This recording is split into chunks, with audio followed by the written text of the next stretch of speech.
পদের নিয়ে কোনো রকমের লালচ আমার কোনোদিন ছিল না, আজও নেই। আমি যখন প্রথম কংগ্রেস পার্টির হয়ে ভোটে দাঁড়াই তখন আমি কংগ্রেসের সদস্য ছিলাম না, 91 সাল। আমি যখন বিধানসভায় 96 সালে 20,000 ভোটে জিতি তখন আমি কংগ্রেস দলের কোনো বড় নেতা ছিলাম না, সদস্য একটা ছিলাম। তো স্বাভাবিকভাবে আমার চলাটাই হচ্ছে পদ নয়, আমি আমার ব্যক্তিগত প্রচেষ্টায় খালি কংগ্রেসের ছাপ নিয়ে আমি আজ পর্যন্ত রাজনীতি করেছি। কিন্তু আপনি বললেন 2011 সাল পর থেকে পরিস্থিতি পাল্টায়, কংগ্রেসের উপর অ্যাটাকটা বাড়ে।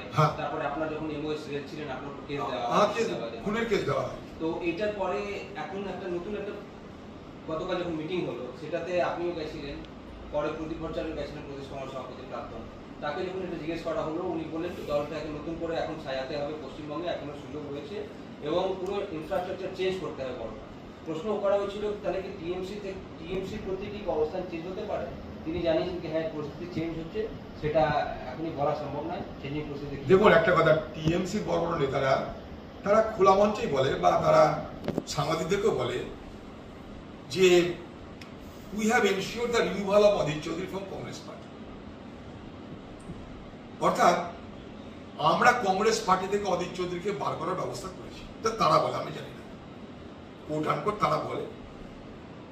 পার্টি কার সঙ্গে কি করবে না করবে সর্বভারতীয় রাজনীতির প্রেক্ষাপটে তাদেরকে সিদ্ধান্ত নিতে হবে, তারা ঠিক করে।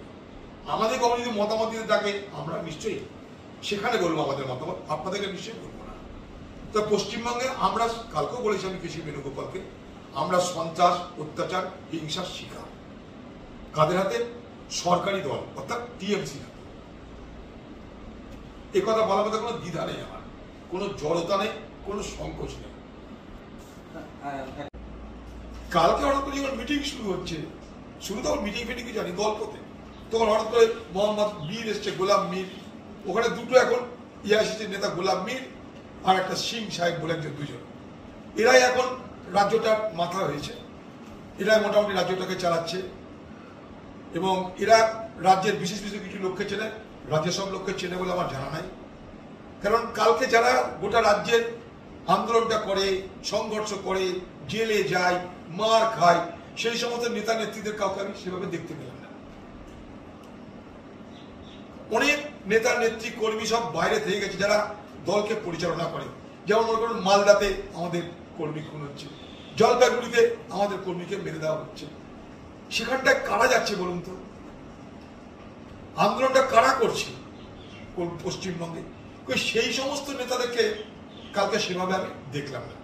তার মানে এটা নয় যে যাদেরকে ডেকে যাদেরকে ডাকার অধিকার নেই, তা নয়, কিন্তু যাদেরকে এক্সপেক্ট করা হয়েছিল যে তাদেরকেও ডাকবে সেটাকে দেখলাম না।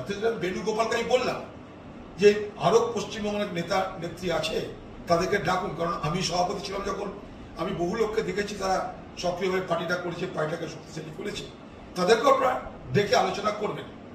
এবার কালকে যখন আলোচনা শুরু হওয়ার আগেই নিজেদের মধ্যে এমনি একটা আলোচনা গল্প হচ্ছে, তখন বেনু আসেওনি, বেনু ডাকেওনি। হঠাৎ করে এই গুলাম মিশে বলছে যে ফরমার কংগ্রেস প্রেসিডেন্ট আর ফরমার লোকসভার কংগ্রেস দলের নেতা। আরো বলছে হি হ্যাজ টেন্ডার্ড হিজ রেজিগনেশন। কিন্তু আমি তো রেজিগনেশন দিয়েছি খার্গে সাহেবকে, অ্যাকসেপ্ট করবে কি না করবে সেটা খার্গে সাহেবের প্রশ্ন নাম্বার 1। অ্যাকসেপ্ট করার পর আমাকে একটা ইন্টিমেশন করে জানানো দরকার, এটা কার্সির মধ্যে পড়ে, ভদ্রতার মধ্যে পড়ে, সেটা 2। 3, খার্গে সাহেব আমাকে বলেছিল যে তোমার সঙ্গে আলোচনায় বসবো, দিল্লি এসে আলোচনায় বসবো। আমি সেই জন্য অপেক্ষা করেছি। আমি তার মাঝখানে খার্গে সাহেবের সাথে দেখা হয়নি, কারণ পার্লামেন্ট চলছে। একদিন সোনিয়া গান্ধীর সঙ্গে দেখা পেয়েছিলাম, রাহুল গান্ধীর সঙ্গে অ্যাপয়েন্টমেন্ট চেয়েছি, এখন দেখা হয়নি, কারণ সবাই পার্লামেন্টে ব্যস্ত। এইরকম জায়গায় আমি দাঁড়িয়ে আছি, দাঁড়িয়ে কালকে আমি গেছি না গেছি। হঠাৎ করে এই কথা শুনে বুঝলাম যে আমাকে তাহলে বাদ দেওয়াই হয়েছে, না তো হঠাৎ করে ফরমার বানিয়ে দেবে কি করে। গল্পটা কিন্তু এই জায়গাটা, বিষয়টা এই জায়গাটা। কিন্তু এই জায়গাটা থেকে আপনারা যেভাবে খুশি ব্যাখ্যা করতে পারেন, আমি কিভাবে ব্যাখ্যা করবো? কারণ বিষয়টা ইনফরমালি হয়েছে সবকিছু। আমি নিশ্চয় বোঝাতে পারছি আপনাদেরকে। করে বিচার করা হচ্ছে, যাও আমাকে বাধ্য হতে হচ্ছে ব্যাপারটা একটু খুলে না বলে উপায় নাই আমার। চারিদিক থেকে সাংবাদিক বলুন, কর্মীরা বলুন, সবাই জিজ্ঞাসা করছে। ব্যাপার হচ্ছে কতগুলো আইনি একটু ব্যাপারটা বলি। যখন মল্লিকার্জুন খাড়গে সাহেব ভারতবর্ষের কংগ্রেস পার্টি সভাপতি নির্বাচিত হলেন, কংগ্রেসের যে সংবিধান, সেই সংবিধান অনুযায়ী সেদিন থেকে সবকিছু অস্থায়ী হয়ে যায়। কমিটি অস্থায়ী হয়ে যায়, প্রদেশ কংগ্রেসের সভাপতি অস্থায়ী হয়ে যায়। খাড়গে সাহেব যে কমিটিটা তৈরি করলো সেই কমিটি ততদিনে কাজ চালাবে যতদিন পর্যন্ত সবকিছু ঠিকঠাক না। তা আমরা তো অস্থায়ী সেদিন থেকে আমি হয়ে গেলাম, যদি আমি সিডব্লিউসি মেম্বার ছিলাম। এখনো তো থাকবো না, কারণ এর আগে আমি সিডব্লিউসি মেম্বার ছিলাম, কংগ্রেস দলের লোকসভার নেতা হিসেবে আমার স্থান ছিল 5 নম্বরে। এখন তো সেটা থাকবো না। যাও, তো সেদিন থেকে এটা অস্থায়ী, এটা গেল 1 নম্বর। 2 নম্বর, আপনারা জানেন যে নির্বাচন চলার সময় বা তার আগে পশ্চিমবঙ্গের জোট সংক্রান্ত বিষয়ে কংগ্রেস টিএমসি আলোচনা কি হবে না হবে, সেদিন আমি খুব স্পষ্ট করে বলে দিয়েছিলাম আমার পার্টিকে যে আমাকে সামনে রেখে আপনারা জোটের আলোচনা করলে সম্ভবত সেই জোট সফল হবে না। কারণ পশ্চিমবঙ্গে একদিন হয়তো মমতা ব্যানার্জিকে ক্ষমতায় আনার জন্য কংগ্রেসের পার্টি হিসাবে কংগ্রেসের পক্ষ থেকে আমরাও মেহনত করেছিলাম। 2009 সালের কথাই বলছি, মুর্শিদাবাদে প্রণববাবু দাঁড়িয়েছিল, তার প্রচারে মমতা ব্যানার্জি গেছিলেন, আমি একই স্টেজে ছিলাম। আবার আমাকে সৌগতবাবু ডেকেছিল প্রচারের জন্য, সেদিন আমি দমদম এলাকায় গেছিলাম। সবকিছু পাল্টে গেল 2011 সালে মমতা ব্যানার্জি ক্ষমতায় আসার পর। সেদিন থেকে যখন আমাদের পার্টির উপরে হামলা শুরু হলো, আমাদেরকে দুর্বল করে দেওয়ার চেষ্টা করা হলো, তছনছ করে দেওয়া হলো কংগ্রেস পার্টিকে, কংগ্রেসকে ভেঙে চুরে কংগ্রেসের এমএলএ, কংগ্রেসের জেলা পরিষদ, পঞ্চায়েত সব কেড়ে নেওয়ার মধ্যে দিয়ে লুটপাট চলল পশ্চিমবঙ্গে।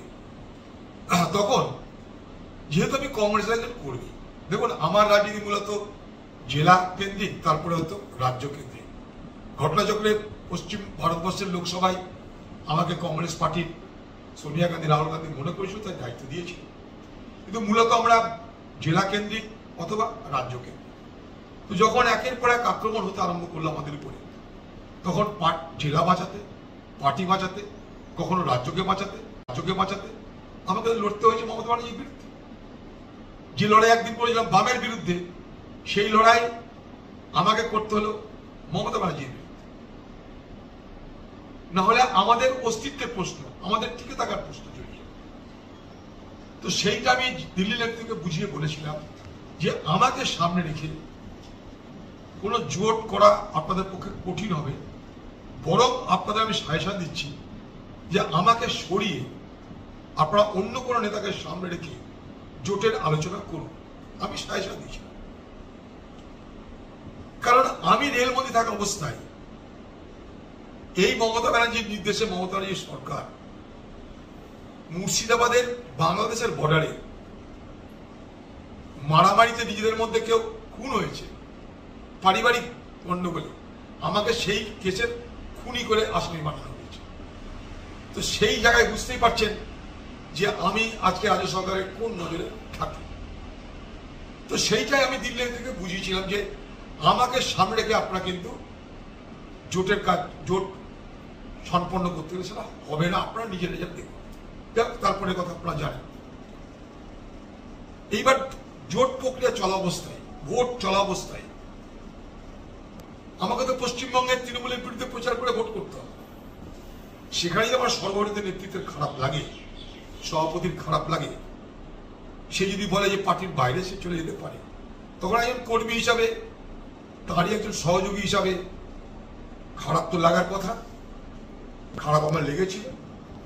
তারপরে আমি নিজে হেরেছিলাম।